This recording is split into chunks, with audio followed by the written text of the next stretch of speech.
వాణిజ్య gas cylinder ధరలు భారీగా పెరగడంతో హోటళ్లు రెస్టారెంట్లపై తీవ్ర ప్రభావం పడింది. శ్రీకాకుళం జిల్లాలో 19 కిలోల కమర్షియల్ సిలిండర్ ధర సుమారు 3,000కు పెరగడంతో వ్యాపారులు గగ్గోలు పెడుతున్నారు.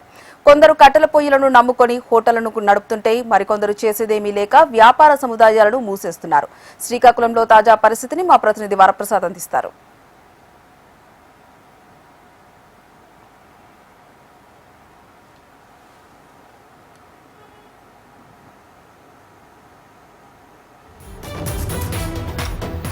ప్రభుత్వం ఒక్కసారిగా గ్యాస్ బండ్పై మాత్రం రేట్లు పెంచడంతో ఒక్కసారి మాత్రం రాష్ట్రాల్లో మాత్రం గగ్గోలు పెడుతున్నారు. ముఖ్యంగా శ్రీకాకుళం జిల్లాలో మాత్రం చిన్న చిన్న హోటల్స్ పెద్ద హోటల్స్ మాత్రం చాలా ఇబ్బందులు పడుతున్నాయో మాత్రం తెలుస్తుంది. ఈ నేపథ్యంలో చూసుకునేసరికి 1700 ఉండే గ్యాస్ సిలిండర్ ఇప్పుడు 3000 పైచులుగా పెరగడంతో వాళ్ళు ఏ విధంగా ఇబ్బంది పడుతున్నారు, అలాగే ఈ టిఫిన్ సంబంధించిన ఏమైనా రేట్లు పెంచుతున్నారు లేదా.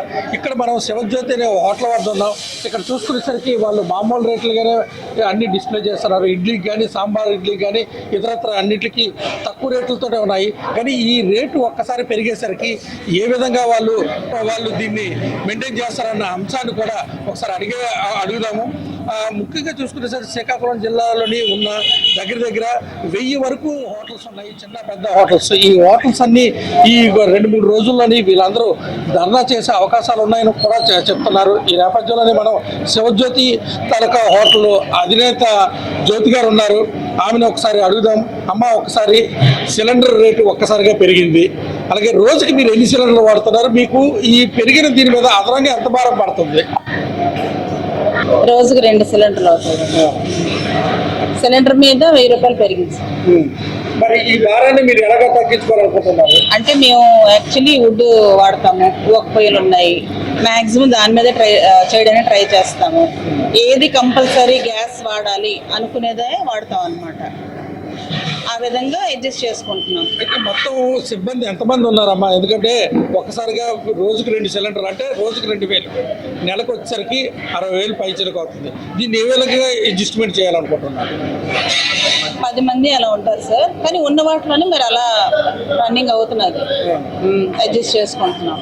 సార్ చెప్పండి సార్, అసలు ఏంటి పరిస్థితి? ఒక్కసారిగా ఈ విధంగా సంక్షోభం వచ్చేటప్పుడు ఏం రేట్లు పెంచే అవకాశాలు ఉన్నాయి? ఎందుకంటే మీది టిఫిన్ హోటల్, వెజిటేరియన్ హోటల్, క్వాలిటీలో మీరు రాజీ ఉండట్లేదు. బట్ ఏంటంటే ఏ విధంగా, ఎందుకంటే 2 ఇడ్లీ మీరు 20 రూపాయలు తీసుకుంటున్నారు, బయట చూసుకుంటే సార్ 2 ఇడ్లీ ఒకరు 30 రూపాయలు, ఒకరు 40 రూపాయలు వసూలు చేస్తున్నారు. దీనిపై మీరు ఏ విధంగా అడ్జస్ట్ చేస్తున్నారు చెప్పండి. అంటే బేసిక్గా మేము ఇప్పుడు కూడా వుడ్డే వాడుతాం సార్, చాలా సంవత్సరాలు బట్టి వుడ్డే.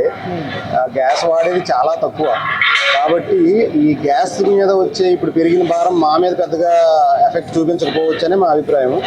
అయితే ఏంటంటే ఇప్పుడు ఈ వుడ్ మీదే చేస్తున్నాం కాబట్టి అంత తక్కువ రేటుకి మేము ఇవ్వగలుగుతున్నాం సార్. అలాగే చూసుకుంటే సార్ చాలామంది ఏం చేస్తున్నారంటే వుడ్ మీద ఉన్నప్పుడు వీటిని చేసినప్పుడు కళ్ళ మంటలు ఇవన్నీ వచ్చేస్తున్నాయని చెప్పి కంప్లైంట్ చేస్తారు. దానిలో కాలుష్యం వస్తుందని గతంలో ఆపారు. మీరు దాన్ని ఏ విధంగా కాలుష్యం లేకుండా చేస్తున్నారు? అంటే యాక్చువల్గా మేము వాడే వుడ్ పొయ్యిలు చాలా అంటే డిఫరెంట్ అండి. ఫైర్ అవుతున్నప్పుడు దాని మీద మీకు వెజల్ ఉంటుంది, ఆ వెజల్లోంచి వచ్చిన పొగ డైరెక్ట్ మీదకి వెళ్తా తప్పించి కానీ ఇక్కడ లోకల్లో అయితే సరౌండింగ్స్ తిరగదు. మనుషులు తిరిగే దగ్గర అది ఉండదు, పొగ మీదకి వెళ్ళిపోద్ది. అది కూడా ఇంకోటి ఏంటంటే ఫైర్ వుడ్ మనం వాడేటప్పుడు పొగ రాదండి, కొంచెం చిన్న పొగలాగా ఫ్లేమ్ లాగా వస్తుంది తప్పించి కానీ అది పొగ బయటకు కూడా కనిపించదు. ఇప్పుడు ఒకసారి ఈ గ్యాస్ రేట్లు పెరిగాయి కదండి, పెరిగినప్పుడు మీరు ఏమైనా రేట్లు పెంచడానికి ఆస్కారం ఉన్నదంటారా లేదా? లేదా మీరు పాత రేట్లే మెయింటైన్ చేస్తాం. మరి చాలా ఈ హోటల్స్ అసోసియేషన్ వాళ్ళు ఏమంటారు, మేము పెంచే అవకాశాలు ఉన్నాయని అంటున్నారు. దానిపై మీరు అభిప్రాయం? అంటే మరి మ్యాక్సిమం వాళ్ళు ఏమైనా గ్యాస్ వాడుతున్నారు కాబట్టి వాళ్ళ మీద బర్డెన్ అయింది కాబట్టి వాళ్ళు ఏమో పెంచుతారేమో, కానీ మాకైతే వుడ్డే వాడుతున్నాం మేము. అయితే కొంతమంది వుడ్కి వచ్చేయటం వల్ల ఇప్పుడు వుడ్ రేటు కూడా కాస్త పెరిగింది కాబట్టి కొంచెం పెరిగింది. ఎంత పెరిగింది కదా అని అబుక్కునే మనం వెంటనే రేట్లు పెంచేస్తే వచ్చిన కస్టమర్లకు కూడా బర్డెన్ అవుతుంది, కస్టమర్లు కూడా తగ్గిపోతారు సార్. ఎందుకంటే ఈరోజు ప్రతి గల్లీలో విపరీతమైన షాపులు రోడ్డు మీద పెట్టేశారు, తోపుడు బళ్ళు వాళ్ళు పెట్టారు, అందరూ ఉన్నారు. అంటే వ్యాపారస్తులు పెరిగారు, వినియోగదారులు తగ్గారు. అందువలన ఇప్పుడు మేము రేట్లు పెంచితే కనుక వినియోగదారులు తగ్గిపోతారేమో అని భయంతో మరి రేట్లు పెంచవండి, ఖర్చులు మినిమైజ్ చేసుకుంటున్నాం సార్. వర్కర్లను తగ్గించుకోవడం అలాగే మినిమైజ్ చేసుకొని మెయింటైన్ చేస్తున్నాం సార్. అంటే గతంలోని ఒక గుండు కర్ర ధర 40 రూపాయలు ఉండేది. ఇప్పుడు ప్రజెంట్ ఎంత ఉన్నది? రోజుకి మీకు ఎంత కర్రలు అయ్యే అవకాశాలు ఉన్నాయండి? అంటే యాక్చువల్గా గుండు గురించి నాకు తెలియదండి. మాకు లోడ్లు వస్తాయి, అది టన్నేజ్ బట్టి తీసుకుంటాం సార్. అది ఇంతకుముందు కేజీ 5 రూపీస్ వేసేవారండి.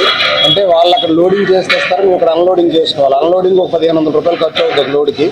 అది ఇప్పుడు ఏం చేశారంటే అది కాస్త 6 రూపాయలు చేశారు, అంటే ₹1 పెంచారండి అంతే. అయితే ఫర్దర్ లో మాత్రం మీరు పెంచే ఆలోచనలు అయితే లేవు. లేదు. అయితే మీ క్వాలిటీలో కూడా రాజీ పడే అవకాశాలు ఉన్నాయా? సమస్య లేదండి, క్వాలిటీలో రాజీ పడే అవకాశం లేదు. రేటు కూడా ఇంత వేగం పెంచే ఆలోచన కూడా నాకైతే లేదండి. ఇది విన్నారు కదా, ముఖ్యంగా చూసుకునేసరికి ఎట్టి పరిస్థితుల్లోనే క్వాలిటీలో కూడా రాజీ పడే అవకాశాలు లేవు. అదేవిధంగా మాత్రం రేట్లు పెంచే అవకాశాలు లేదు. ఉన్న సిబ్బందితో జాగ్రత్త చేసుకుంటూ సిబ్బందిని తగ్గించడమా పెంచడమా అనేది మాత్రం కాదు. ముఖ్యంగా వినియోగదారులకి సరైన రీతిలోని నాణ్యమైన ఫుడ్ని అందించడమే కానీ మేమైతే ఎట్టి పరిస్థితుల్లో రేట్లు పెంచట్లేదు. ఎందుకంటే మేము గ్యాస్ మీద ఎంతవరకు వండాలో అంతవరకు వండుతున్నాము. మిగతాదంతా మాత్రం ఊక కర్రలతోటి, ఆ కర్రలతో కూడా పర్యావరణానికి ఇబ్బంది లేని విధంగా చేస్తున్నామని చెప్పేసి హోటల్స్ వాళ్ళు చెప్తున్నారు. ఇది శ్రీకాకుళం జిల్లాలోని టిఫిన్ మళ్ళా భోజన సంబంధించిన హోటల్ వద్ద తాజా సమాచారం. వరప్రసాద్ టీవీ శ్రీకాకుళం.